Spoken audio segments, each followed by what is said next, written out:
Sound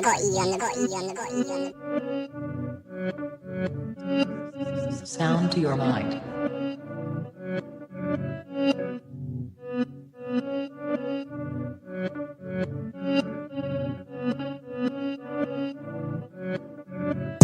Breathe. I stay quiet as I light on my loud light. Breathe. I balance diet, I'm just trying to get my pounds right. Breathe. I stay quiet as I light on my loud light. Breathe. I balance diet, I'm just trying to get my pounds right. Shouts all on my team, I need more than a mattress support in my dreams. Could grab a few Z's like I'm falling asleep, but I don't wanna wake for the morning. Grief, breathe. Tears drop to the form in the sea. A broke heart, but it's worn in my sleeve. Never listened, I was warned in my teens, but I still skip school, I was taught in the streets. Ring back, don't call for police. Stand tall, don't fall for the beast. Got issues with trust, so I'm born to believe. We've been a victim of love and now we're caught in it deep. Breathe.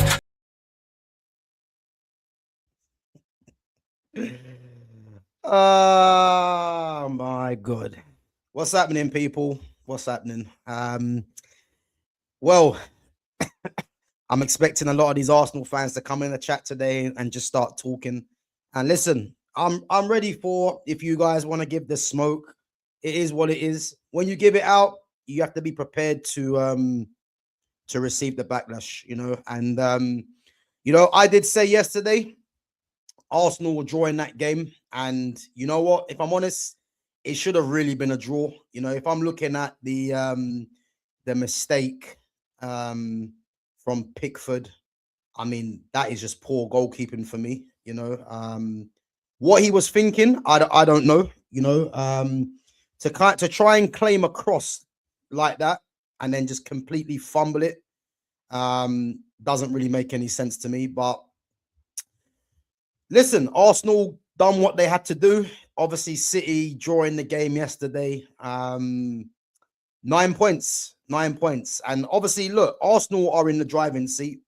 They are definitely in the driving seat. You know, I'm still going to say City have, you know, at least half a chance to try and come back. But I think it's safe to say, man, that yeah, it's firmly in Arsenal's grips now, man. This title race, you know, because City dropping points 2 games running, and Arsenal winning both games. You know, obviously the confidence is going to be with Arsenal now. You know, and again, Arsenal are not playing great, but they're getting over the line, and that's what matters at this stage of the season. You know, I think the only kind of chance City have, and again, this is last chance saloon now for Man City. Because Man City now, they cannot afford a single slip up. I will go as far and say Man City now are in a situation where they have to win literally every game to try and win this league title. I think it's got to the point now where they can't afford to drop any points. And they've got the game in hand, which you're going to say that that's still like their chance. And they've got to play Arsenal as well. So there's still 6 points there that they can catch up on Arsenal, but they're now relying on Arsenal to lose a game to try and claw it back. You know, and I do think there's a loss in there for Arsenal somewhere, but the fact that City now, you know, are just dropping points is poor, you know. And again, Arsenal getting the win, you know, wasn't a great game really. Had a draw written all over it, but then Max Dowman, who we're going to discuss in a minute, you know, 16 years of age, coming off the bench to, you know, have a hand in both goals. And now, what I want to say, yeah, and again, people are probably not going to like this. Arsenal fans are not going to like this, but it is what it is. Although Max Dowman, yeah, did become the youngest ever goal scorer in the Premier League, you know, and big up to Max Dowman. You know, Max Dowman, you can clearly see the guy's got ability. You know, he's definitely one for the future. But there's a couple of things I want to discuss before we discuss him and JJ Gabriel. So who is the future of English football? Now, what I would say, yeah, is that goal from Max Dowman yesterday, if we're being absolutely honest, doesn't happen if Everton are not chasing the game. Because there's no way Jordan Pickford would have gone up for the corner if they were holding on to a lead or drawing the game. And their defense would have been in position. So although Dowman did score the goal, and as I said, big up for him becoming the youngest ever goal scorer in Premier League history. If we're being totally honest, you know, and putting and big up to clock enders. I knew you'd come on. Listen, you can chat your rubbish, man. I'm here for it. Don't worry. But if we're being honest, that Max Dowman goal never happens if Everton are not chasing the game. And as I say, if we're being critical, it's poor all around from Everton.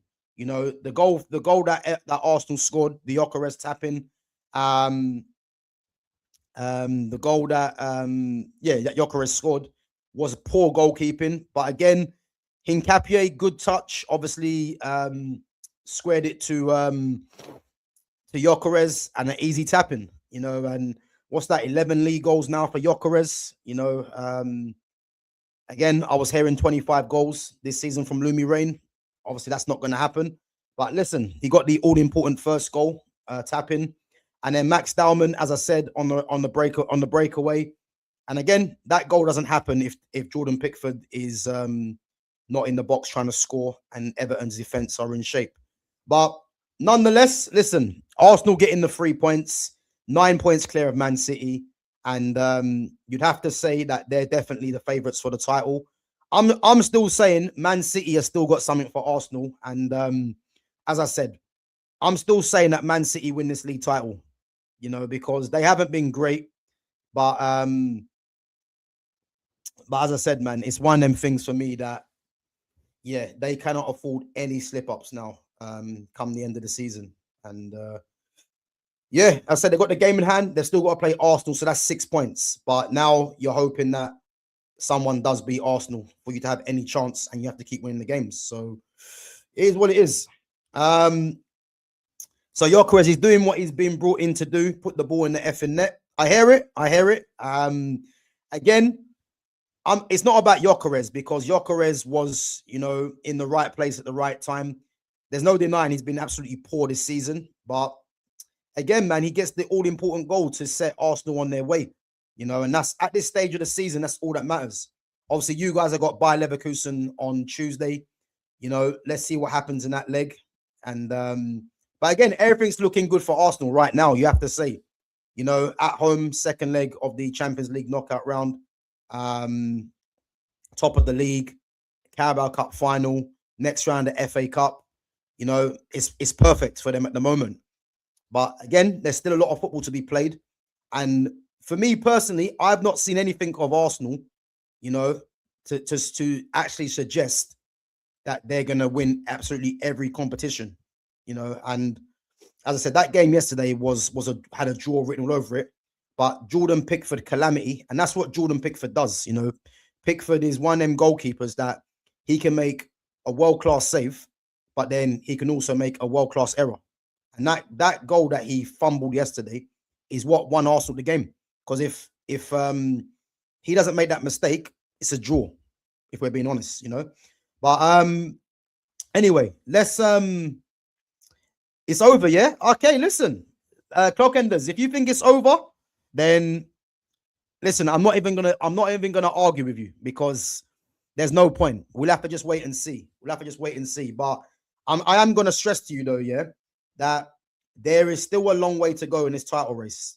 City have 8 games, Arsenal have 7. Yeah, Arsenal will lose for me a couple of games along them 7 games. I'm telling you. So it's about what Man City do now because them 2 draws have killed them, but they've still got the game in hand and they've still got to play you.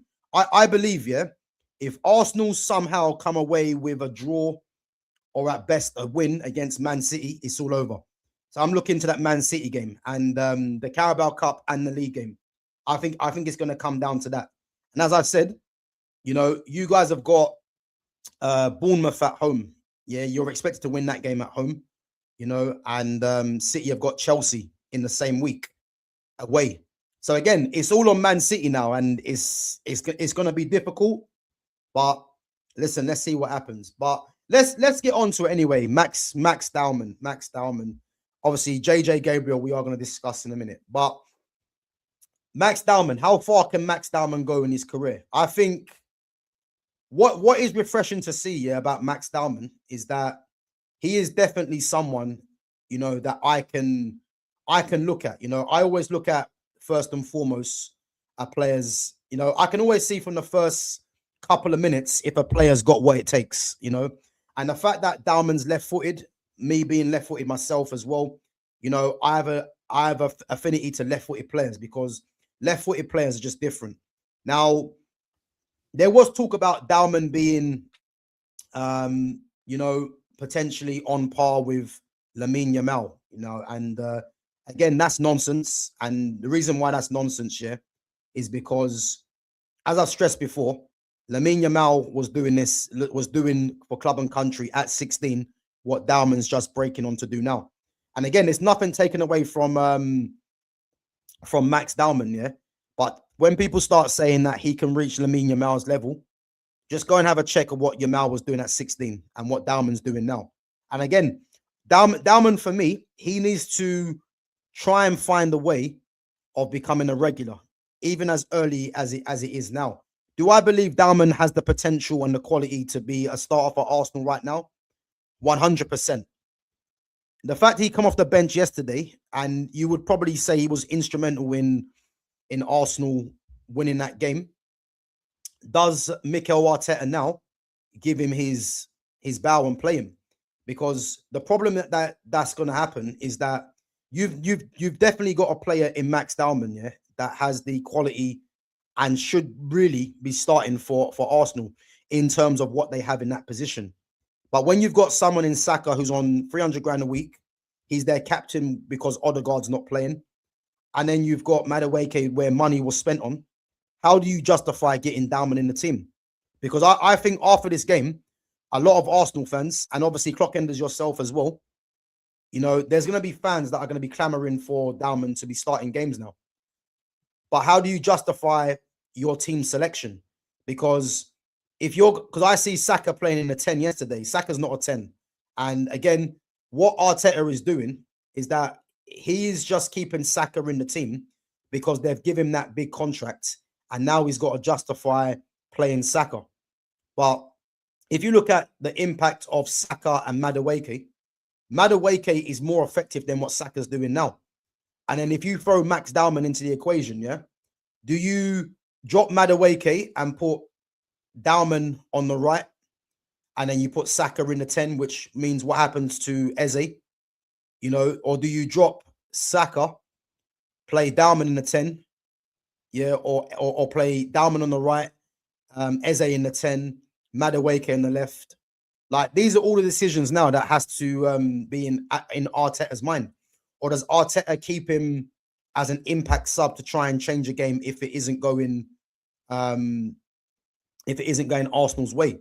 And again, guys, as I said, yeah, don't I'm not taking it away from what Max Dowman done, yeah. But if you look at the goals that was scored,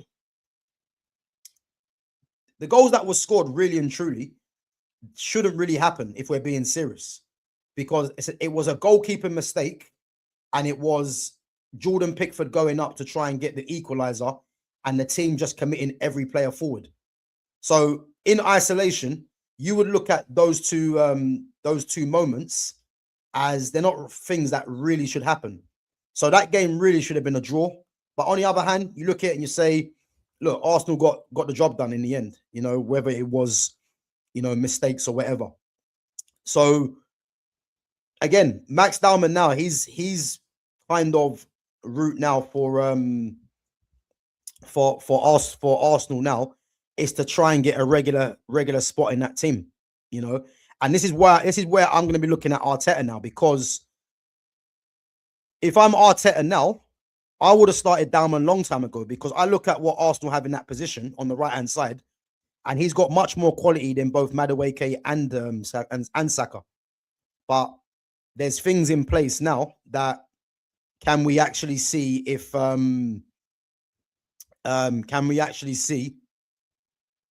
Arteta is going to be brave and do that?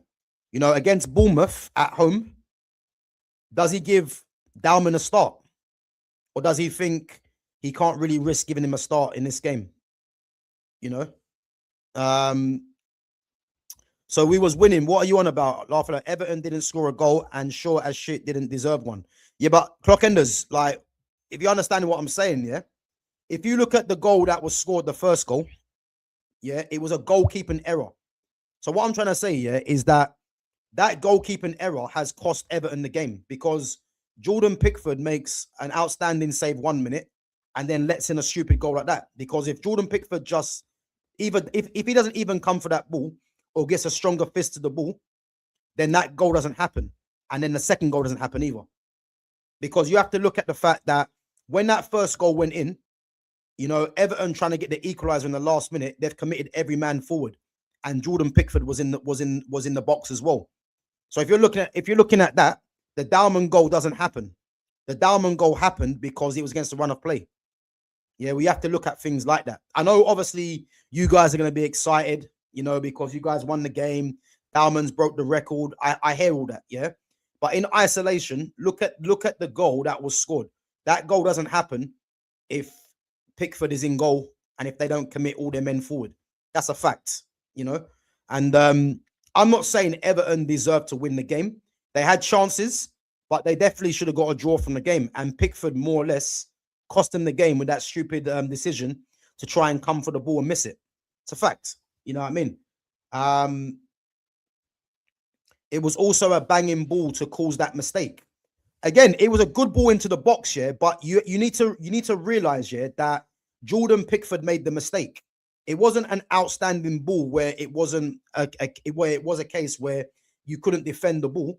It was a mistake by Jordan Pickford, which allowed Hincapié to just it hit Hincapié and then went into the path of Gyökeres. As I said, if that mistake doesn't happen, the goal doesn't. It probably ends up a draw. That's what I'm saying. So again, I don't expect you to understand this because you're going to be on cloud 9 because you guys are 9 points clear. You know what I mean? You guys are, you know, you won the game. And I hear all that. But in isolation, man, look at the bigger picture that the mistake has cost Everton the game, you know. But nonetheless, Arsenal got it over the line. You know what I mean? You can't play that game in a row. You could play that game for every single goal ever scored. Yeah, let's move it on, man. You're not going to see it, man. And again, I don't expect you to see it because you're going to be excited. I hear it, man. I hear it. I have to agree. It was a mistake by Pickford, and the second goal happened because there was no goalkeeper in the goal. Big up to Arsenal and Pakistan cricket. That's exactly what I'm saying. But Arsenal fans are not going to hear that because, as far as they're concerned, Dowman's broke the record. You know, they've got the 3 points. They're 9 points clear, and it's just going to be noise to them. That's what it is. And again, to a certain extent, I hear it. But yeah, listen, if you actually study the game, then you'll know that, as I said, Dowman's goal never happens if Everton are not chasing the game. But it actually doesn't really matter in that sense because, as I said, these guys are not going to hear it, and it is what it is. Yeah, Mavropanos scored versus City. Yeah, I see it, and actually made a couple of good blocks as well. Crazy, isn't it? It's crazy how football works out, isn't it? Arsenal win the game, and a former Arsenal player had a hand in stopping City win the game as well. Crazy. Do you actually think a single one of us gives a flying F if it was a mistake or not? But this is my point. Of course not. Of course not. But this is the thing. You guys have been starving for years, so I don't expect you guys to understand. You know what I mean? It is what it is. But in isolation, as I said, you know, both goals really were, well, the first goal was from a mistake and the second one doesn't happen. You know what I mean? So it is what it is. But listen, Max Dowman, for me, what I like about Max Dowman, yeah, is that in possession, he's composed. You know, again, he's bit of skill for the goal. The way he just sidestepped, I think it might have been, was it O'Brien? He sidestepped, I can't remember. You know, he's got that in his game. You know, that's the kind of quality that he possesses. You know, the little body shimmy to send the defender the wrong way. And again, man, he's just got pure quality. You know, even against Mansfield, you could see the quality he had against Mansfield. I think he got man of the match in that game as well. But in a difficult against a difficult opponent on a difficult pitch, you know, he showed the quality that he has. And for me, he's a star in the future, man. He's definitely, for me, a future England international. But that brings us on nicely to to JJ Gabriel. And again, guys, let me know in the comments what you think, yeah, because I'm predicting this right now, yeah. And guys, today is the 15th of March 2026, 12:22, yeah. I'm predicting this right now, yeah. JJ Gabriel is going to break Max Dowman's record. You've heard it here first. JJ Gabriel breaks Max Dowman's record. And I'll tell you why he breaks his record, yeah? JJ Gabriel would have already been in the Man United squad this season, playing for the first team, if it wasn't for his age. That's the only difference, yeah? Gabriel can't play in the Arsenal first team because in the Man United first team because he's too young, yeah. And you know what's actually funny, guys, yeah. I actually found something out yesterday, yeah, which might be a bit of a surprise to you guys, yeah. JJ Gabriel's dad, yeah, is actually someone that I used to play against when I was at Chelsea, and his dad was actually at Leyton Orient. Before Leyton Orient, he was actually at Arsenal, yeah. So his dad is a guy called Joe Gabriel. And again, when I was at Chelsea, he was in Leyton Orient's academy at the time, and he was also at Arsenal as well. And I found that out yesterday, and it was crazy, man, because I just searched up JJ Gabriel, and when I see the name of his father, I thought, no, that's crazy. And as I said, JJ Gabriel is genuinely a star player in the making. Big up to Babs One Diva as well for coming through. He's a star in the making, JJ Gabriel. And I'm telling you this now, he's going to break Max Dowman's record. JJ Gabriel's what, 15? Dowman's 16 now. And Gabriel is going to be part of the United squad next season. I promise you. He will definitely get some minutes, you know, and I'm predicting, yeah, he's gonna break Gabriel, he's gonna break Dowman's record. I promise you. He breaks Dowman's record. And but there's no doubting for me, you've got two players that are potentially generational talents in JJ Gabriel, Max Dowman. You know, could we be seeing, yeah? And again, it's probably a bit of pressure to put onto them, yeah? Could we be seeing not in terms of similar players, yeah, but could we be seeing a Messi and a Ronaldo kind of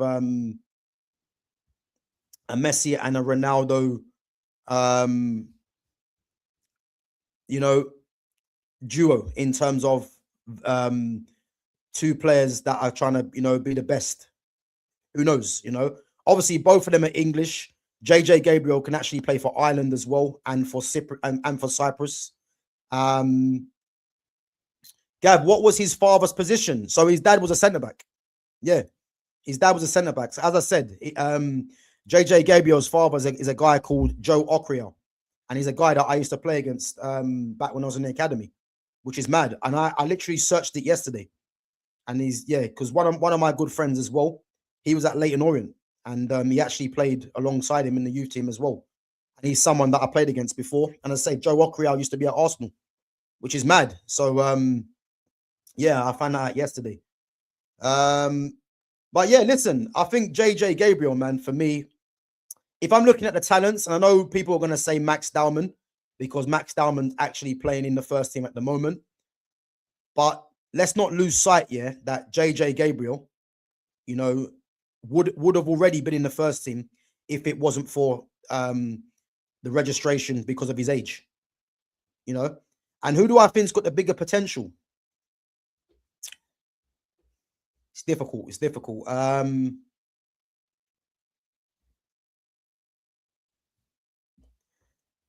You know what? It's difficult because I have to see Gabriel in a first team environment, you know. But he's definitely going to be part of the first team next season. No doubts. Because he's already training with the first team right now, and he would have already been included in the match day squad if it wasn't for the age issue. So, yeah, man, it's crazy, man. Mate, JJ Gabriel is a 15 is 15, a good player academy, but maybe not for yet. Look at Cheeto. Now listen, big up to Music Media. You cannot compare Cheeto and JJ Gabriel. Cheeto is a physical athlete. JJ Gabriel is a footballer. That's the difference. So if you're looking at the physical attributes of Cheeto, there's a reason why Cheeto is not going to succeed at Manchester United, because he hasn't got the quality to be at a club like Man United. JJ Gabriel already at 15, yeah, is already showing the quality that is required. This is why Max Dowman is in Arsenal's first team, because these guys have got undoubted quality. I'll give you a thing as well, yeah. You see Cheeto, yeah. If Cheeto would have stayed at Arsenal, he wouldn't be in the first team at the age he's now. That's the difference. Max Dowman's in there because he has genuine ability. That is the difference. You know, JJ Gabriel is already training with the first team at that age because he's got genuine ability. That's the difference. So it's not about looking at Cheeto. Yeah, Cheeto's not going to be a future star for Man United. JJ Gabriel will. And as I said, JJ Gabriel is going to be in the first team for United next season. No doubt. No doubt he'll be there. I promise you. And as I said, he's going to break Max Dowman's record. You've heard it here first. 15th of March, he'll break JJ Gabriel. JJ Gabriel will break Max Dowman's record. Gav, what do you think about the Finalissima? Who will win? Who's playing in the Finalissima? I can't remember. Is it Argentina and Spain? When are they actually playing? So I'm going to watch that game. I ain't going to lie. I'm going to watch that. I think, do you know what would be good actually? It would be good to see Messi against Yamal. That will be the highlight. Messi against Yamal. You know, but if I'm honest, I'm gonna say Spain. And the reason I'm gonna say Spain is because Leo Messi is obviously at the end of his career now. You know, if Messi was in his prime, then you can't bet against Messi. But I'm gonna say Spain. But when is that game anyway? Dowman clears. Boy, listen. I think it's easy to say Dowman clears because of the goal yesterday. Yeah. But don't sleep on JJ Gabriel. I'm telling you, because Gabriel would have been part of the first team squad long time ago. You know, long time ago, if it wasn't for the age, you know. So yeah, don't sleep on Gabriel, man. And as I said, I've seen clips of Gabriel, and he's definitely got the quality to be a future Manchester United superstar, man. No doubt. Again, injuries, form, you know, make sure we've got the right manager in place as well. These things are all going to play a factor, but I don't think we should be sleeping on JJ Gabriel, man. No way, because I think he's definitely got the ability to be in the conversation with Max Dowman, no doubt. Dowman's 1 goal off Ahmad's total this season. Yeah, listen, I hear it, man. I know all these things are going to start coming out now, you know. And listen, you guys can bring all this out. You know, you can bring all this out. But listen, I like Dowman. I do think Dowman's good. But the difference is, Dowman now needs to find how he's going to figure his way into the first team, because there's problems there now. Because Dowman really, you know, needs to be, he does need to be starting.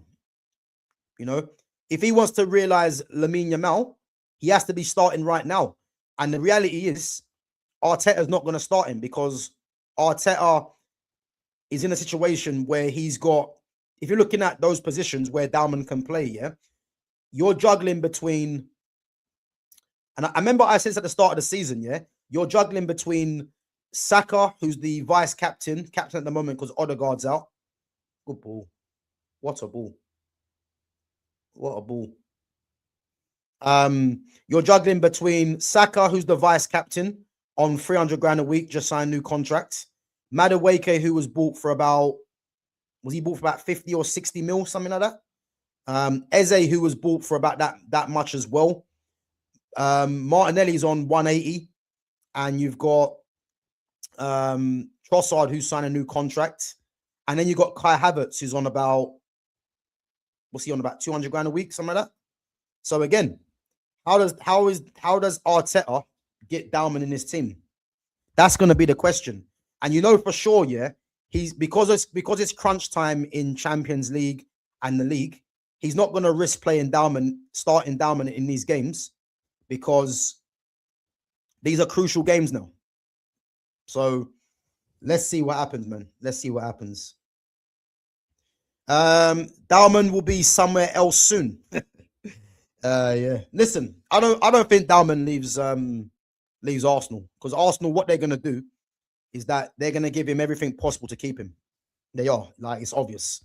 But yeah, I don't think there's no danger of Arsenal losing Dowman, man. There's not, But how he gets into the first team for Arsenal on a regular basis is gonna be on everyone's mind, because I think he should be starting, but there's players there, that are gonna be high priority because of wage, because of how much they cost.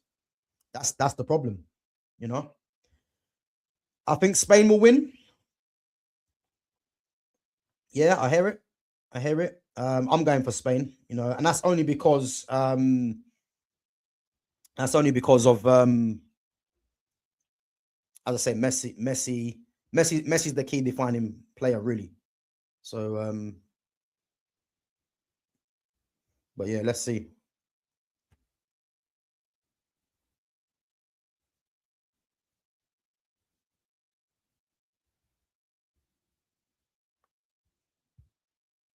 Best squad in the league, 100%.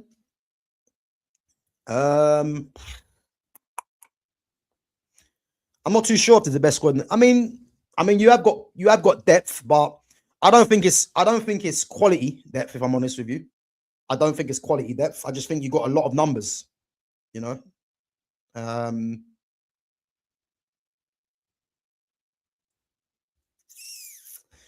Dowman stole all the spotlight from Nwaneri since he came. And again, if you guys remember, I said this at the start of the season, when Nwaneri signed the new contract, whoever advised him was dumb, because you could clearly see Nwaneri was never going to play.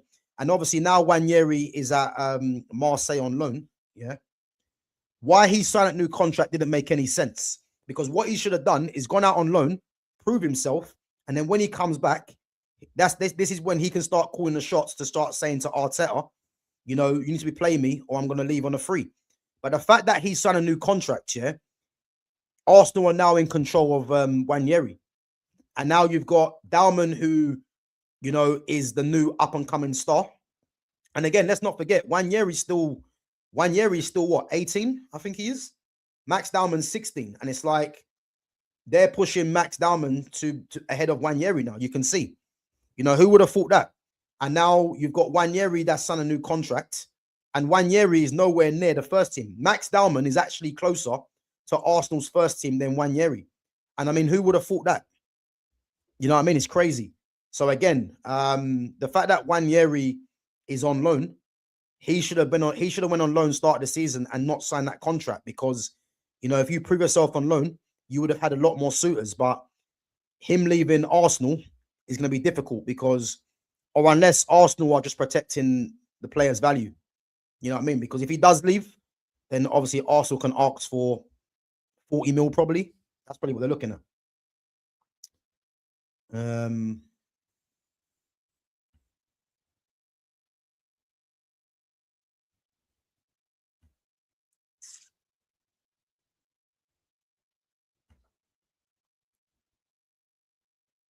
Nwaneri will be another ESR. Yeah, maybe. I hear it. Guys, let me know what you think about Max Dowman. Do you think Max Dowman is the truth? Do you think he's that good? Let me know what you think.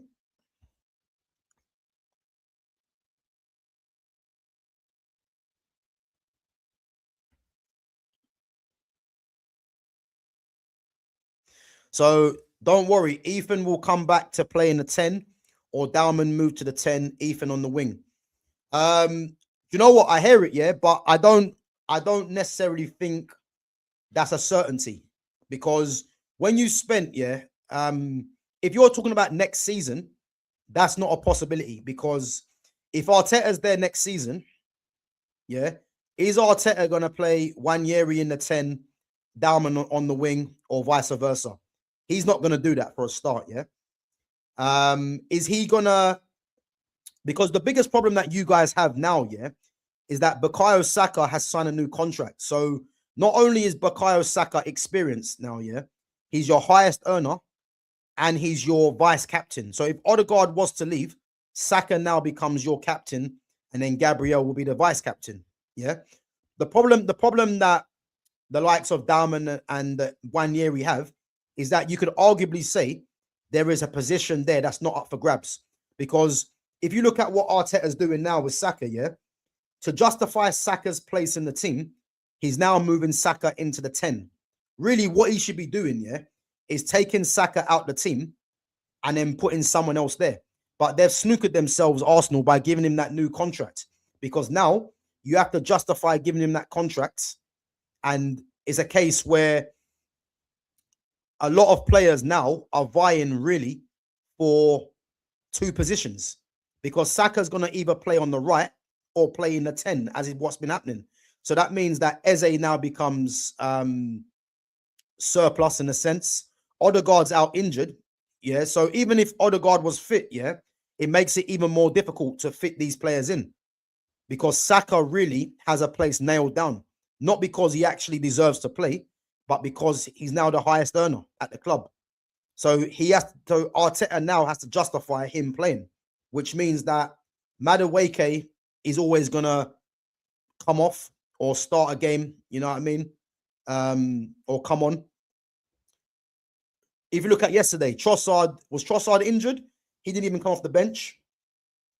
Martinelli was on the bench. You know, Eze comes off. So again, like, to say that Ethan will come back and play in the 10 or Dowman move to the 10 or on the wing, how many years are you talking? Because if it's next season, that's not going to happen. You know, and this is why I just don't know why Wanyeri signed a new contract. I said it at the time, it made no sense. But yeah, I can't see that happening, really. But in the future, there's something there. But when you've got Saka, who's 25, I think Eze might be, 27, I believe. Martinelli is about mid-20s, I think. Trossard's late 20s. Madueke is mid-20s. These guys, it's not like these guys are like in their 30s. So unless you sell these guys, the likes of Wanyeri and Dowman, I don't see how they're going to get regular game time. That's the truth. Something has to give.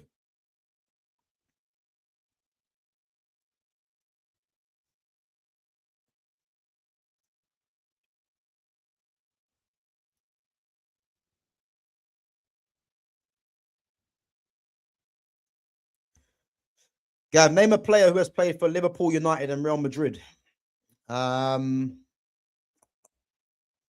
Liverpool, United, and Real Madrid. Liverpool, United, and Real Madrid. That's a good one. Oh, Michael Owen. Yeah, Michael Owen. Took me a while. Michael Owen, yeah. Clock Enders, you're too late, man. You got to get in there. You got to get in there quick, man. Come on. You got to get in there quicker than that. To be honest, even if Ethan is out on loan for another season, no problem. He's still getting paid good money. Yeah, listen, I hear it. I do hear it. But, and again, I like Wanyeri. I think Wanyeri, for me, he should have been starting a lot more games than he does. But the issue is, yeah, the issue is he's kind of snookered himself, really, if we're being honest. Because how does he get into this team? If we're being totally serious, how does he get into this team? You know, it's mad. But again, this is the problem, man, for him. But I do like Wanyeri. I do like him, but I think if we're looking at the attacking midfielders that Arsenal have to choose from, he's arguably in last place now. It's the truth, you know. But yeah, man, who knows? Who knows?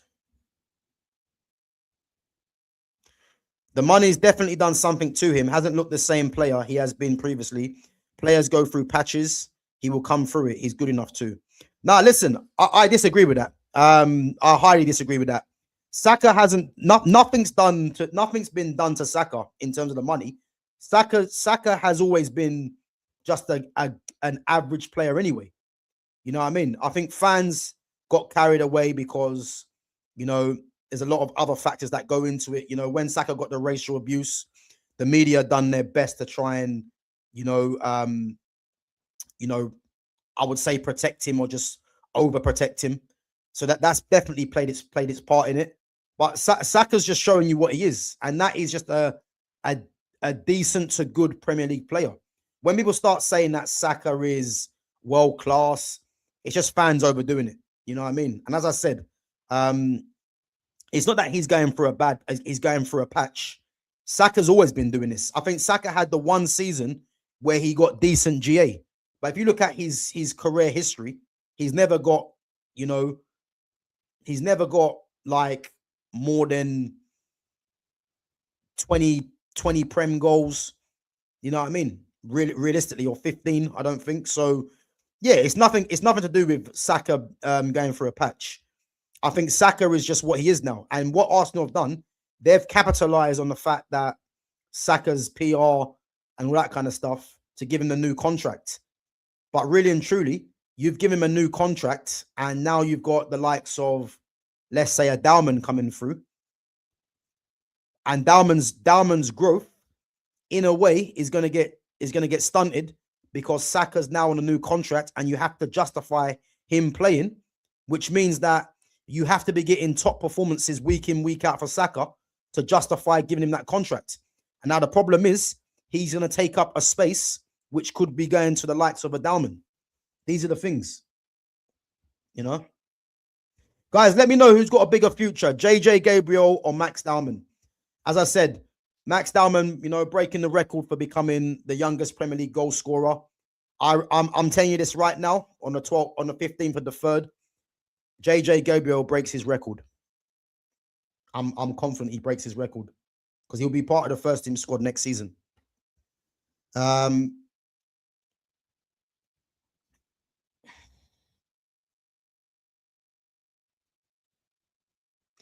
Saka has been shit since 2025 started.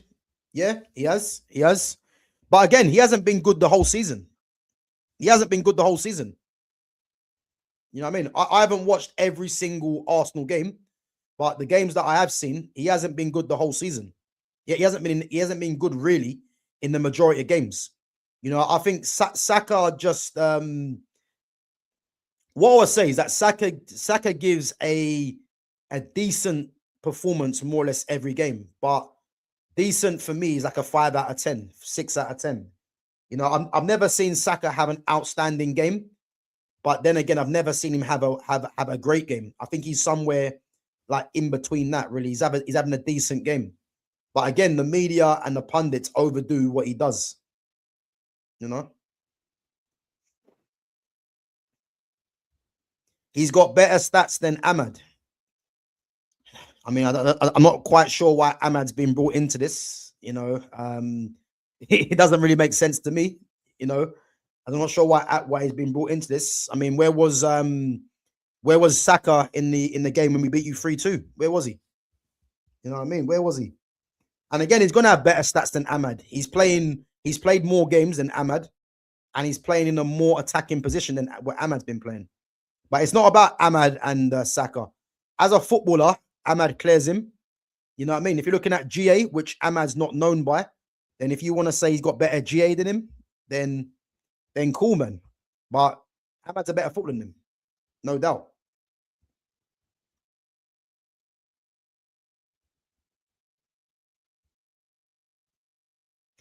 People need to stop saying it's the money. For 2 to 3 seasons, we've been saying Arteta and Southgate need to manage his playing time.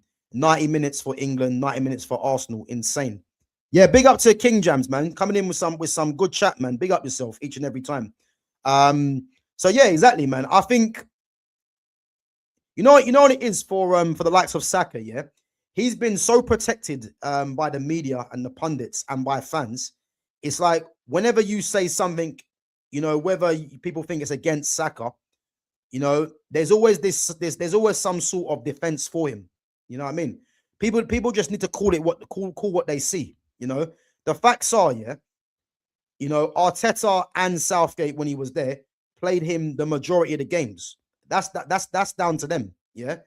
The fact that Saka hasn't been good for ages Yeah, is definitely to do with that. The fact that he's probably playing too many games, you know. But I genuinely think, yeah, and again, this is no criticism or hate anything towards Saka, yeah.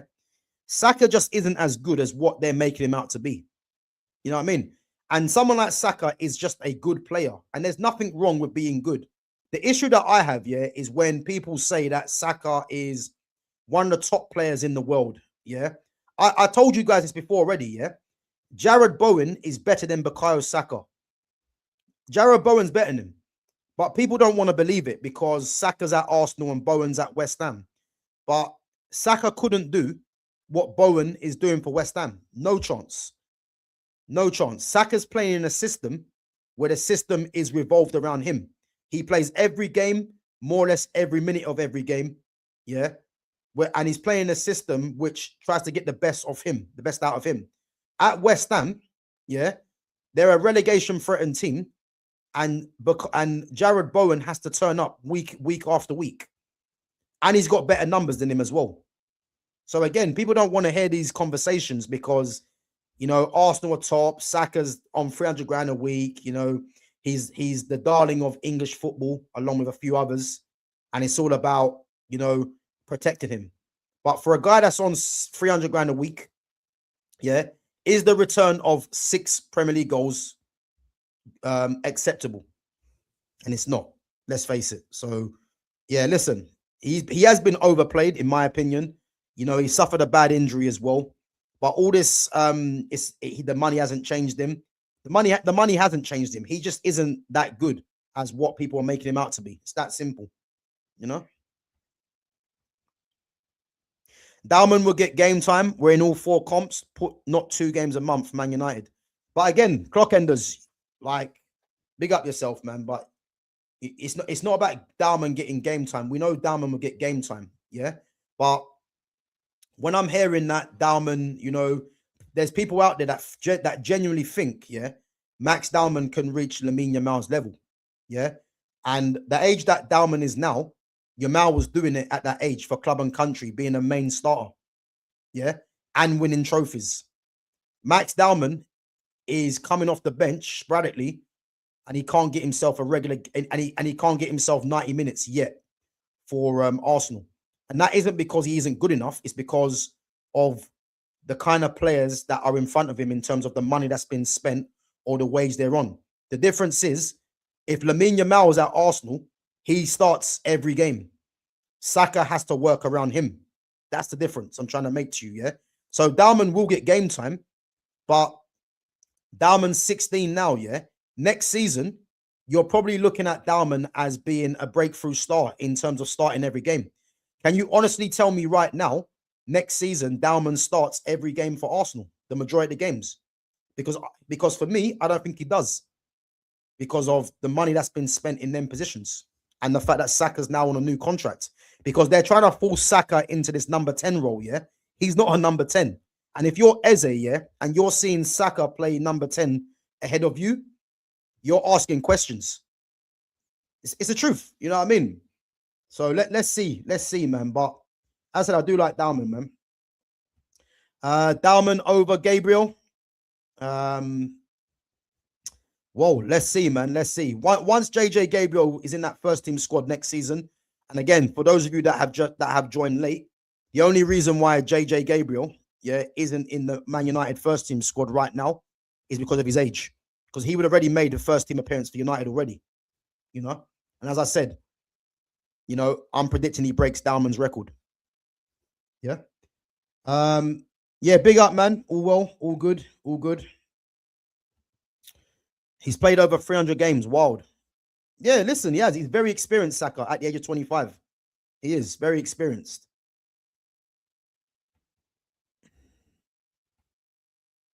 Gav, name a player who played for Madrid, Chelsea, Arsenal. Madrid, Chelsea, and Arsenal. Kai Havertz. No, not Kai Havertz. He didn't play for Real Madrid. Madrid, Chelsea, and Arsenal. That's a good one.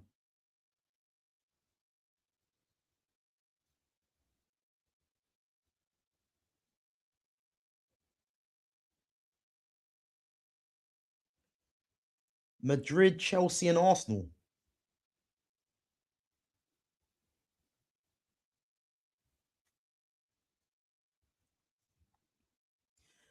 I can't remember, to be fair. It's got me. King Jam says Saka is the best player for England after Kane. You know what? Big up to King Jams, man. You was coming in with some sick chat, yeah. But I have to say, man, this is probably one of your worst takes, man. Saka is the best player for England after Kane. No way. Saka shouldn't even be starting for England, if we're being honest. He shouldn't even be starting for England. If you're talking about, yeah, if you're talking about the impacts that he's had in tournaments, then you could probably say there's an argument. But then again, look at Raheem Sterling's impact for England. Yeah. But if we're talking about England's best team that they should play, Saka's not in there for me. I don't care how many New Balance adverts he does. Yeah. He shouldn't be in there for me. He shouldn't be there for me. Like, if I'm picking England's front line, yeah, the three that play behind Harry Kane, Cole Palmer, Morgan Rogers, and even Jack Grealish. You know what I mean? Like, Jack Grealish is a top player, but that's not in the squad. Obviously, he's out for the thing. But Cole Palmer, Morgan Rogers for me, definitely. And I'd even put Eze in there as well. If you're gonna play Eze in the 10, Rogers from the left, and then Cole Palmer from the right. But them three for me, I'll definitely have ahead of Saka, no doubt. So yeah, Saka's not the second best player for England. No way is he the second best player for England. Big up to Foxy Danny. Big up yourself each and every time for coming through. Big up.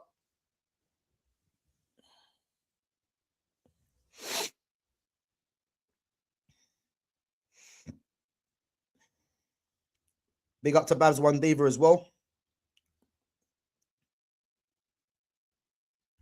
The system isn't revolved around him. You're way off. No, it is. It is. When I'm saying the system's revolved around him, yeah. If you look at the majority of the way Arsenal play, it goes down the right hand side a lot more than the left hand side. The play goes through Saka a lot more. It does. Like, if you think it doesn't, yeah, then I think Clockenders, you're just saying that for the sake of it, yeah. The majority of the play goes down the right hand side where Saka is. That's a fact. That's a fact. So he's a system player, Saka.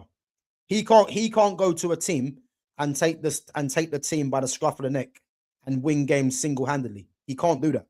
He's a system player. And as I said, if you look at what's happening right now, yeah, they're now starting to play Saka infield.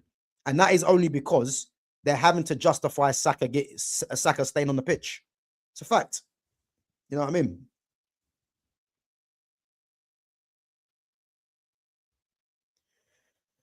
Whoa, slow down. When Arsenal were finishing 8th in the league and mediocre, who carried the team to get back into the top 4? Pierre-Emerick Aubameyang. Aubameyang did. Saka was better at left wing back. He was better at left back, left wing back. I'm telling you. If you're trying to tell me, yeah, that Saka carried Arsenal, then I'm sorry, man. Like, that's not true. I think Saka's had one good season, yeah, where he's hit decent GA, if you want to live by the GA talk. But to say that he's single-handedly got them back into the top 4, that is just not true, is it? Come on. Pierre-Emerick Aubameyang is the guy that won you guys your only trophy, you know, in the last 20 odd years. You know, so let's not do that, man. Come on.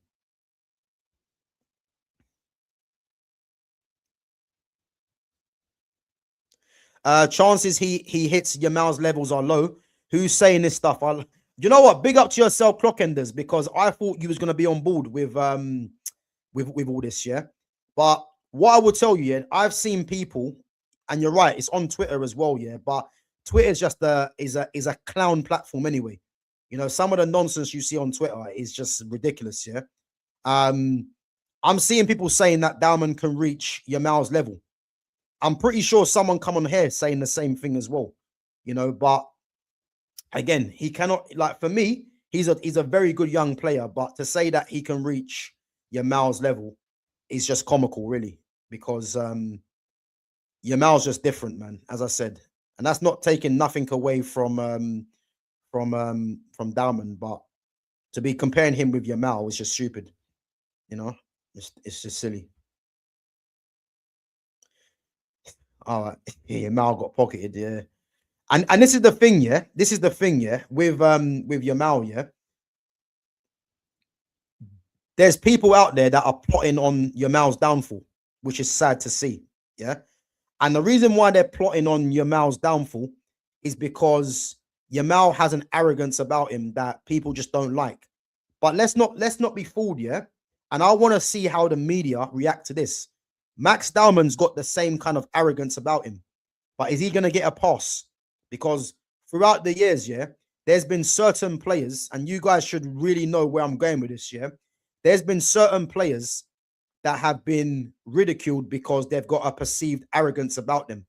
What I will tell you, yeah, is that all the top players in the world, yeah, have a certain arrogance. Now, Dowman's definitely got that, but I believe that the English media are going to turn a blind eye to his arrogance. I promise you, because we know what's going on here. Like, I'm not fooled, yeah? But there's people that are plotting on Yamal's downfall, and we all know why that is, yeah? Because Yamal's got that arrogance because he knows how good he is, yeah? But because of what he looks like, there's going to be people out there saying he got pocketed, you know, he's not as good as he thinks he is. That is only because there's a perceived arrogance about him, yeah? Max Dowman's got the same arrogance, guys. So let's see what the media do with that. Let's see. Lumi Rain, I knew you'd be in. Yep. Typical. I know what you're on. Future of football, Arsenal FC.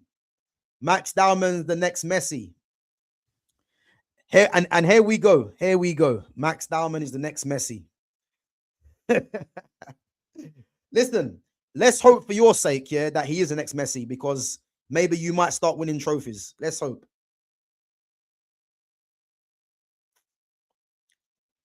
Let's hope.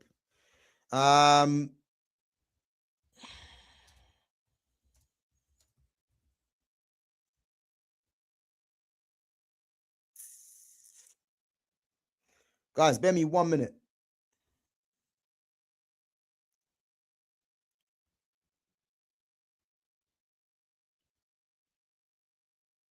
One minute.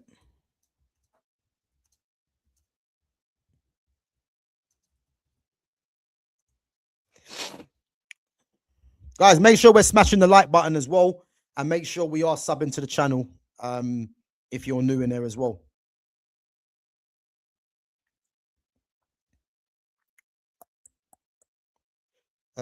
Saka is 24, not 25. Okay, sorry, he's a year off then. I think he's 25, I believe, in September. Yeah.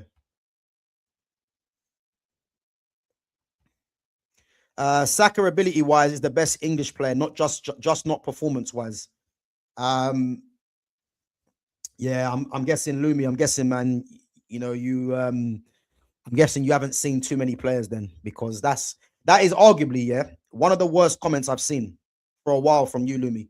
I expect better from you, Lumi Rain, because you normally come in with some, when it's not talking about Arsenal, yeah, you normally come in with some decent chat. But this is arguably, in terms of what you said, yeah, is one of the worst. He's the best English player ability-wise. Max Dowman's more talented than Saka right now. So that's wrong. JJ Gabriel's more talented than Saka. Cole Palmer's more talented than Saka. So is Phil Foden. So is Jadon Sancho. Yeah. So is Harry Kane. So is Eberechi Eze. So is Kobe Minu. So is Adam Walton. So is Elliot Anderson. Should I go on? Come on, what are we doing here? The best ability-wise. I hope we know what ability is, by the way, because that is one of the worst comments I've seen. Big up Lumi Rain. I want Martinelli to be sold. I'd move Saka left mid and have him spam crosses. None of this cutting back. You know what? King Jams, yeah? That's one of the things, one of the funny things I've seen. You know why, yeah? Because you see this whole spamming nonsense, yeah? Like, this is what Bruno Fernandes does. He just spams balls into areas, yeah, which I can't stand, yeah? The fact that you're just coming clean and saying spamming crosses, at least you're being true to yourself, because there's fans out there, yeah, that will probably say that Saka doesn't spam balls into the box, even though he does, yeah. But yeah, listen, Martinelli's shit. He's crap, Martinelli. Like, to get paid, to be getting paid 180 a week and just to be doing up Sonic the Hedgehog is mad, because all that guy does is run into blind alleys, yeah, and then cut back and then play it back. He's one of the worst footballers in this league, Martinelli, and he's on 180. 180 for Sonic. It's mad. You know what I mean? So, as I said, man, if Arteta's got anything about him, yeah, he would move Saka to the left. But what I'll tell you this now, yeah, Bukayo Saka is not going to be moved to left-hand side, yeah, because this is another thing that people need to realize, yeah. Why is it that Madueke had to go to the left and Saka doesn't? That isn't done by accident, by the way, yeah. It's because Saka's status in the team means that Saka's only going to play on the right or play in the 10 when need be. And the problem is now, yeah, is that when you're set, because Saka should be playing on the left-hand side, he should. But the problem is, he's now got a status in the team, and he's on the money, where Arteta will probably be looking at it thinking, you know, I can't really unsettle Saka, because realistically, Saka should have played on the left, kept Madueke on the right, and the reason for that is because Madueke has been more dangerous playing in that position than what Saka has been. But the fact that Madueke went to the left, Saka stayed on the right, then Madueke actually went off, Saka went into the 10, just tells you all you need to know. You know what I mean? So, oh yeah, Anelka. Yeah, big up, man, Anelka. Check his England numbers. Again, I don't care about numbers. I look at performance. Performance should be over numbers. Like, it doesn't matter about numbers. And again, when people start telling me about stats, yeah. And again, King Jams, you're new in this into the chat, yeah. Big up yourself, yeah. But when people tell me about numbers, I could not give a damn about numbers. You should never compare players with numbers. If you're looking at numbers as a comparison to try and big up a player, it usually means they're not as good as what you're making them out to be. Because the reason for that is, yeah, go and have a look at the likes of Iniesta, Zidane, Ronaldinho. Even if you look at strikers of the past, these guys were not getting serious numbers. They weren't, yeah. But we never looked at them as for numbers. We looked at them as the players that they were, and the numbers were used as bonuses. So again, I couldn't give a damn about Saka's numbers. I've seen Saka play too many times, and he is just a good player. But to be talking about him as being England's second best player behind Harry Kane and justifying his place in the team, it's not going to work here, man. Unfortunately, you know, I've seen too much football. I know too much football to be fooled by Saka. As I said, Saka's not better than Jarrod Bowen. He's not. Because if you want to say as an actual player, Jarrod Bowen for me has got more quality than Saka. And if you want to look at the numbers, go and have a look at the numbers, you know.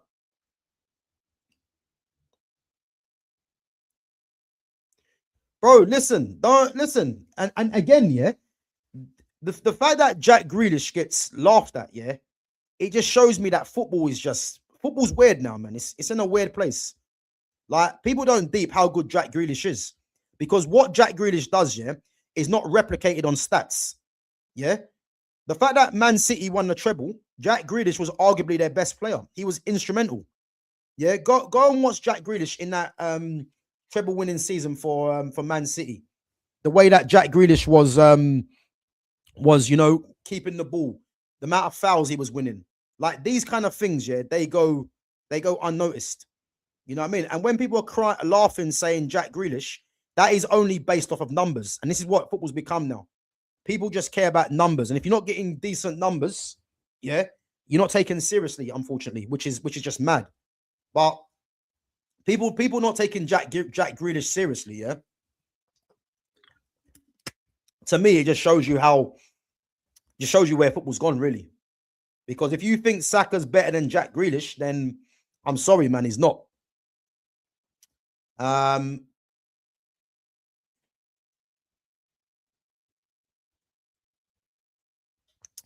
Grealish, Foden, Palmer, Bellingham, Bowen. None of Saka's numbers for England. How many man of the match awards? Right.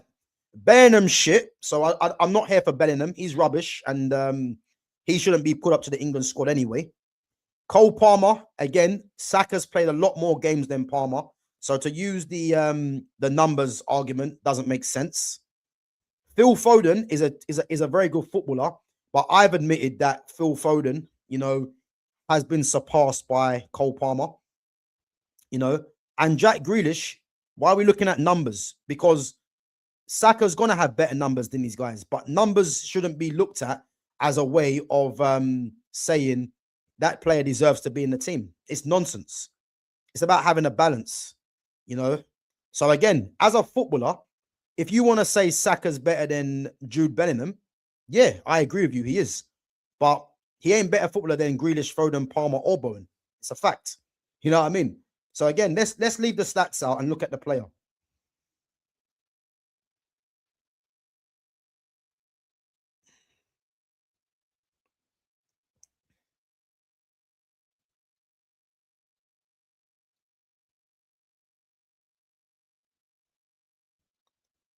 Would Dowman be a starting?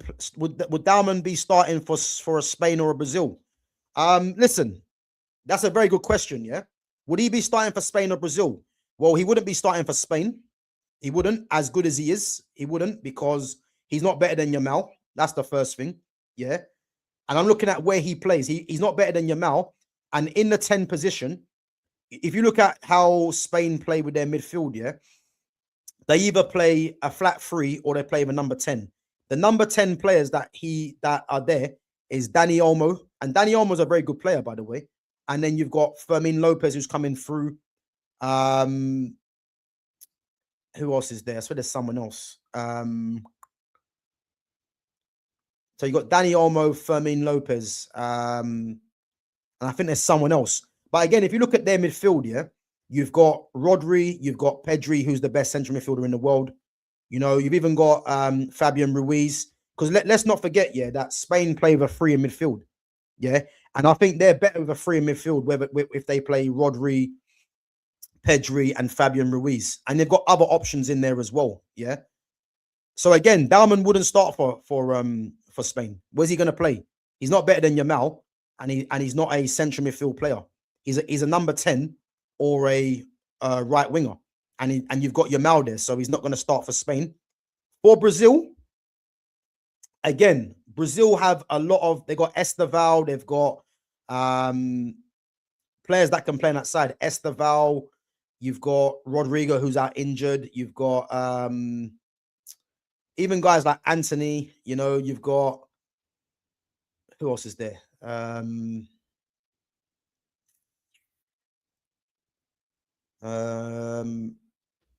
there's a few more. But would he start for Brazil? Probably not. And again, this isn't because Dowman's not good enough, but you have to look at the quality of players or the amount of players these guys have in there. Because when you're saying would Dowman start for Brazil or Spain, he's not even starting for England. So what makes you think he can go and start for Spain or Brazil? Like, it doesn't make sense. If he's not starting for England, and again, nothing against Dowman, yeah, but if Dowman was Lamine Yamal, he'd be in the England squad right now. Because if Lamine Yamal was English, he starts for England. That's the difference. So yeah, he wouldn't start for Spain or Brazil. He wouldn't.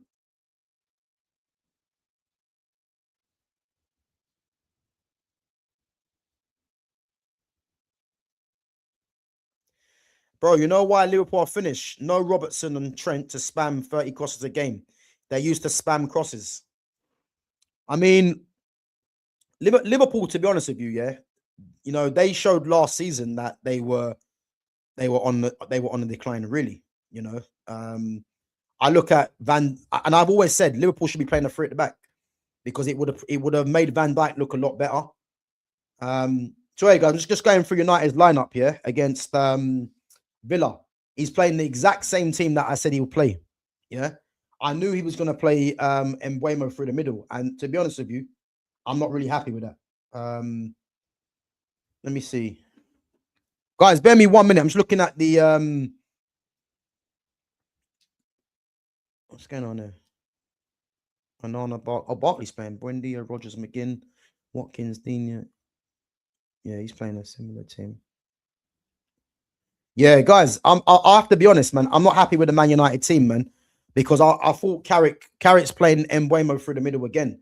Ahmad's back in there, but to be honest with you, man, the fact that he's playing Mbuemo through the middle is concerning because Mbuemo can't hold the ball, and you've got Xerxes on the bench, you've got Sesko on there, but I had a feeling he was going to play that team. And again, it's going to work or it's not, man. I'm predicting a draw today, you know, but I'm not happy with Mbuemo through the middle, man. I'm not happy with that. Salad has performed and put the numbers up for England, though. Salad? Mo Salah or Mo Salad? He's not English, so I don't know what we were going with there with that one.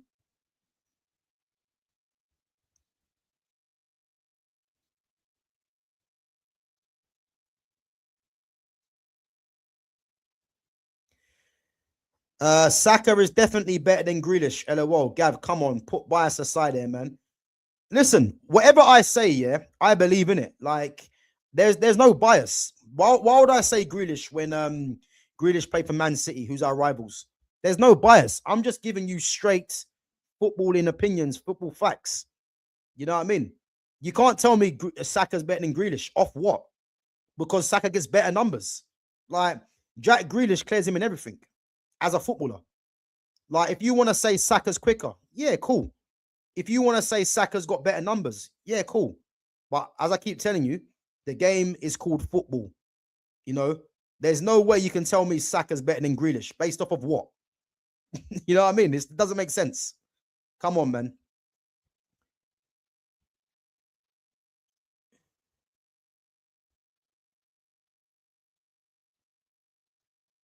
So I should have said starting. Would he get game time? So would Dowman get game time for Spain and Brazil? He would, but you need to realize he's not even getting game time for England. Like, we need to understand what we're saying. Are you saying that England's better than Spain and Brazil? This is what I need to understand, because if Dowman's not in England's senior team, what makes you think he gets game time for Spain and Brazil, who are better than England? Like, come on, man. What are we doing here? What are we doing here?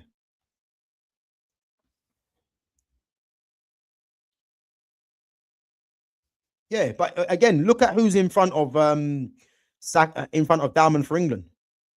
He's got 300 grand a week, Saka. He's got Cole Palmer. He's got Jared Bowen, Madueke. And I'm pretty sure there's someone else there as well. But yeah, he's got all those players ahead of him. So again, like, while we're even mentioning him to be part of getting game time for Spain and for Brazil is laughable, really.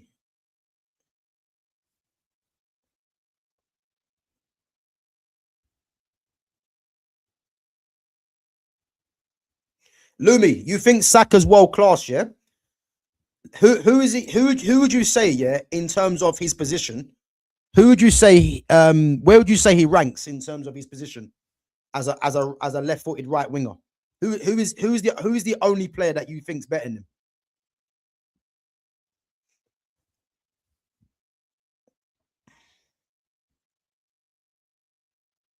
Graham Souness said Grealish is not a good footballer, always falling on the floor looking for fouls. Listen, again, King Jams.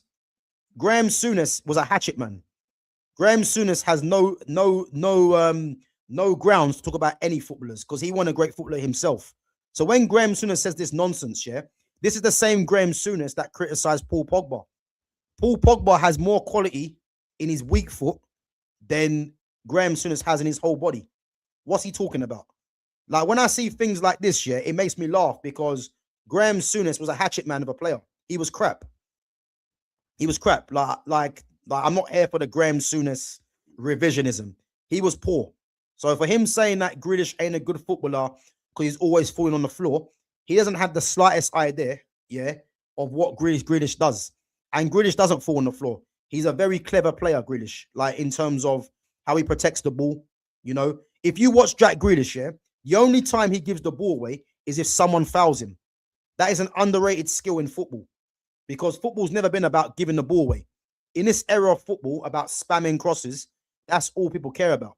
But for Graham Souness to say that, again, I've not even seen these quotes. Are these actually real quotes? Yeah.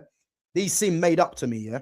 But I'm not going to take someone's word that was a hatchet man of a player, yeah, over someone that has pure quality. You know what I mean? Let's not do that, man, please. He was crap, Graham Souness.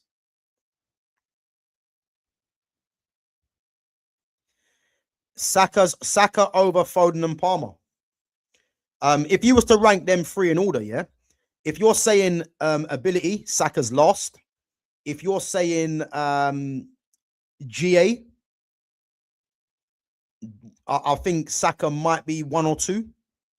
But saying that, I think Phil Foden's got better GA than Saka. He has.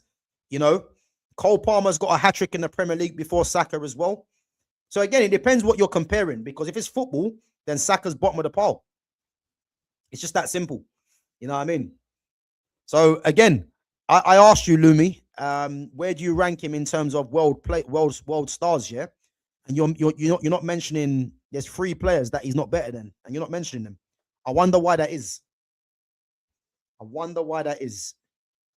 If you don't beat Villa today, I'm coming for you, bro. Come for me, man. I don't mind. I don't mind. I'm predicting United get a draw today. Not because we're not capable of beating Villa, yeah, but I just think Unai Emery, who should have been manager at Aston Villa still, at Arsenal still anyway, I'm predicting that he sets Aston Villa up to at least get a draw. I'm just predicting he does that. So, yeah, man, I think we get a draw, man. But we should be winning this game. So, let's see what happens. Would you take Grealish at United? Yeah, I would. I would. Yeah, I would. I'd 100% take him. Get rid of Bruno Fernandes. And if you want to play Grealish in the 10 or play him from the left, yeah, listen, I'm for that. But we know that's not going to happen because obviously he's just gone to Everton. But yeah, I'll take Jack Grealish. Like, people don't deep how Jack Grealish is one of the best players in the league. He is. But because he's not getting GA, people don't think that. But just go and watch what he does. You know, obviously he's got an injury at the moment. So it depends how he comes back from that. But people are sleeping on Grealish because he's not getting GA. That's where football's at now. You know, you're getting people just talking about GA all the time. It's ridiculous.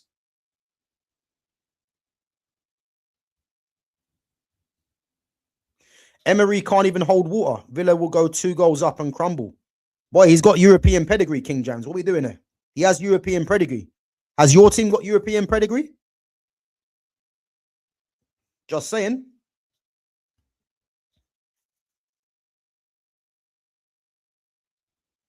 All right, Clockenders. I know what you're doing, bro. I know what you're doing. Yeah, you're trying to put the pressure onto us. Listen, the pressure's not on us, man. The pressure's on you guys. Yeah, because you guys are 9 points clear. Yeah, and you've got Champions League coming up on Tuesday. The pressure is on you guys. I'm just letting you know. I'm just letting you know, because don't think I haven't forgotten the quadruple talk. Don't think I haven't forgotten that. So you can do all this tied on points, this tied on points, that. Listen, the pressure is on you guys, not us. Let us do our job quietly. And as I said, if we draw today, we draw. If we lose, it's poor. I ain't gonna lie. But I hopefully we win the game. But if I'm being honest, I can see us getting a draw. So I think Aston Villa are going to leave with something, unfortunately. But let's hope I'm wrong. Guys, make sure we're smashing the likes. Make sure we're subbing to the channel. And make sure we are sharing the channel as well. Guys, let me know who you think has the bigger ceiling between, obviously bias aside, JJ Gabriel or Max Dowman.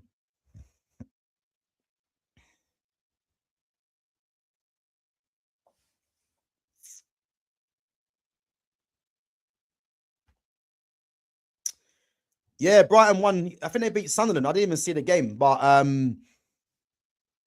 again, man, Yankuba Minte. I've not even seen the goal either. You know what I mean? But I said Minte should be the guy that replaces Salah for Liverpool next season. I said at the start of the season, if they're looking at an African player to replace him that plays in a bit of a similar way, you know, that probably won't get the numbers of Salah. But listen, they should be looking at him, no doubt. Guys, I'm gonna put a poll out as well, yeah. And again, 15th of March, guys. I'm gonna put a poll out right now, and we're gonna see. Make sure you're voting. Make sure you're voting.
Right, guys. I just put a post out. Make sure you're voting on it. It's gonna be an interesting one. 15th of the third today. So yeah, if you go into my posts, I've just put a post out. Let me know what you think.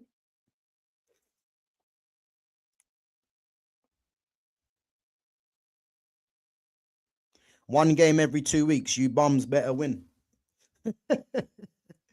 Hey, listen, we've got European pedigree, man. That's what I got to say. We've won trophies more recent than you guys. So don't worry about us, our one game a week. Don't worry about that.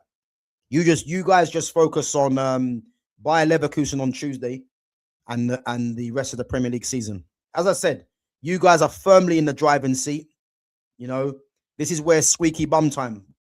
You know, Alex Ferguson, squeaky bum time. This is where it starts now for you guys because you've got Bournemouth next league game. Yeah, you've got the two Bs: Bayer Leverkusen Champions League, and then Bournemouth in the league game, and then you know what games coming up after that, Carabao Cup final, and then you got City in the league as well. So let's see what you guys do, man. Because if I'm being totally honest, yeah, that game yesterday for Arsenal, it should have really ended a draw if it wasn't for Jordan Pickford. That's the honest truth. Bias aside, it should have been a draw. But yeah, you guys got the 3 points, and that's all that matters. You know, Tuesday will be a walk in the park, 3-0. 3-0, yeah? 3-0. I mean, they gave you a penalty, which weren't one. I mean, the Madueke one was never a penalty. I think at home, yeah, you guys are expected to win at home. But do not write off Bayer Leverkusen. That's all I'm saying. Do not write off Bayer Leverkusen. Because Bayer Leverkusen, to be fair, they nullified Arsenal in the first leg. You know, they nullified them. So let's see, man. But I wouldn't be getting too carried away, man, if I'm honest. But confidence will be high. But let's see.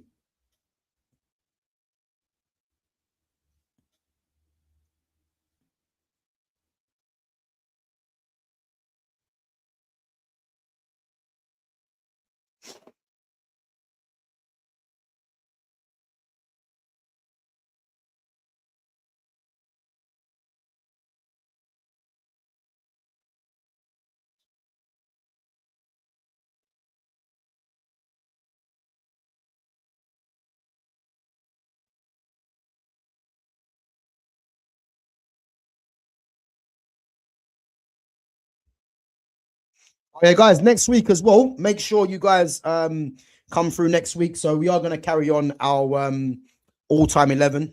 So obviously it's the regular stream that we're doing every week. I think we are going to do it next Wednesday, I believe. So we're gonna do next Wednesday, obviously be Champions League as well. So we'll probably do a Champions League watch along as well as doing the our all-time 11. So we're going to be moving on to Chelsea. So again, if you guys are unaware of what it is, then basically what I'm doing with myself, Fitz, and obviously I've had Jonas come on, I've had Exedra come on, and Owen as well. So what it is that we're doing every week is the all-time 11s from the major clubs around Europe. So we're in the Premier League at the moment. So we've done Man United, we've done Arsenal, we've done Liverpool, and then we just done Manchester City last week. So this week is going to be on Wednesday. It's going to be Chelsea, all-time 11, and we're doing it from different periods. So the Man United one, I believe. Let me check it now. So yeah, the Man United one was from. Where is it? So.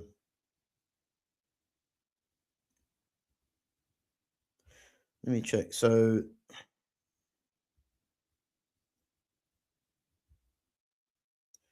yeah, the Man United one was post 2008.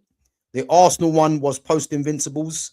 The Liverpool one was the all-time mid 90s, and then the Man City one was the takeover post 2008. So obviously the Chelsea one, we're going to decide what period it was that we're going to discuss. We might just do from the Roman Abramovich era, or we might go a bit beyond that. So so yeah, make sure you guys tune in for that one on Wednesday. And again, if you haven't seen the other ones, make sure you go and check that. They're all in chapters as well. So if there's anything you want to see us discuss, then yeah, check that out as well. King Jam says, what's your opinion on Sesko? Has he delivered so far? So yeah, I've answered this a few times. Yeah. My opinions on Benjamin Sesko are the fact that Rasmus Højlund went out the door and Sesko came in. It was an even better signing for me. I didn't originally want Sesko, if I'm honest. I didn't want Sesko because I thought with what we had already, you know, we should have gone for a Mateta, you know, an Ivan Toney, or even a Johan Visser at the time, because these guys, you know, proved that they could score goals in the Premier League. You know, they're experienced as well. And I thought they're the three that we should have gone for. The fact that we went for Sesko and it meant Højlund went at the door was an even better signing. From what I've seen of Sesko so far, and I watched I watched him a few times, obviously playing for Leipzig. Sesko's definitely got something, you know what I mean? He's definitely got quality. Do I believe Sesko should be our main striker? No. Joshua Zirkzee should be our number 9, and I've always said this, because if you've got, you know, wide forwards that want to get numbers, then you need someone that can link it all together, and that's what Joshua Zirkzee does. But him and Sesko as the two options, I'm happy with, because they both offer different things. You know, Zirkzee can link the play and can be the foil for the other two if you want to play them. And then you've got Sesko that relies obviously on crosses into the box. So I'm happy with both Sesko and Zirkzee. Zirkzee should be the main number 9 for me. And then Sesko should be, whether you want to start him in a few games or use him as an impact sub. Now, people get excited saying that Sesko has scored, you know, how much was it? Something like 6 goals in his last 7 or something like that. Now, the reason why Sesko was scoring these kind of goals is because when you're bringing him off the bench, yeah, tired legs, he's an athlete as well, and he's got a mad leap. So again, his strengths are going to work well later on in games. So this is why he was getting numbers, but that isn't to say that he should be starting week in, week out. You know what I mean? Because you saw against Newcastle how ineffective he was. And that isn't because that wasn't like solely down to him, but you have to look at the fact that, you know, he's not someone that wants to get involved in linking the play. So really, he's just relying on, you know, a ball going over the top, down the side, down the channels, or crosses into the box. So so yeah, man. But so far from what he's shown, yeah, I've been happy with Sesko. You know what I mean? I do think he's a good player, but I'd always maintain that if we're being serious, man, we need to be starting Joshua Zirkzee more times than we are, if we're honest. The fact that he's playing Mbuemo through the middle, yeah, I'm not too happy, man. But again, you can't really criticize Carrick, man, because one loss, 6 wins, 1 draw. He's doing well, isn't it? You know what I mean? So yeah, that's what it is.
What's time? So 1:35.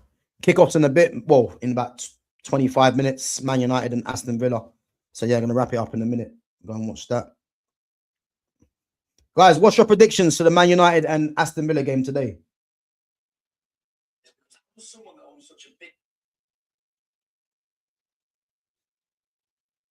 What's your predictions?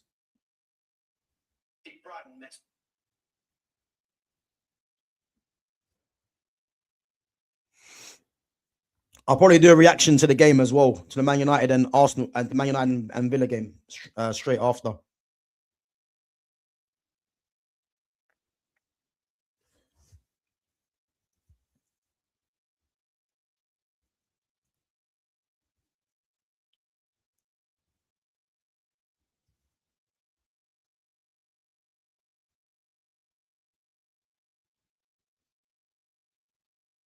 Right, guys, I'm gonna wrap it up anyway. As I said, Man United are playing Villa. I'm gonna watch that game, and yeah, as I said, I'll probably do a reaction straight after the game as well.